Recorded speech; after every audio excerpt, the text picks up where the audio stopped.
Mana ijaralar davom etyapti. Hozir mana bir boshli mana 5 ta ulpat hozir bir marta olib keldilar. Bu akamlar mana birinchisini oldilar. Aka qanaqa holat? Yengil bo'ldi, xudoga shukr. Anchani nima bo'ladi, og'irlikdan yengil bo'lib, ana kuchli uchib oldi. Mashallah. Bu birinchisi. Akamlarda mana ikkinchisi, lekin sog'liq sochdan ham muhim deb, sochlari shunday chiqib, kal qilib olib keldilar. Mana hozir o'zlaridan eshitamiz, tabiiy. O'tgan safar mana olganda yengillashgandan keyin bu safar mana boshi ham, sochi ham og'irdi, siqilib mana. Rezultat yana yaxshiroq bo'lsin degan maqsadda. Qanaqa holat? Lekin to'g'risi rostdan odam maza qildi. Ayniqsa oxirgi vaziyatda shu juda tuntirish qiyin narsa. Mashallah. Alloh shifolik qilsin. Akamlarda mana hozir ikkinchisi, lekin sochdan kechmayman deyaptilar.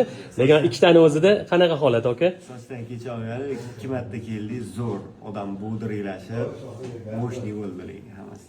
Alloh shifolik qilsin. Mana akam ham sochdan kechmayman, lekin bularga zulm muolajalarni qilib qo'ydi.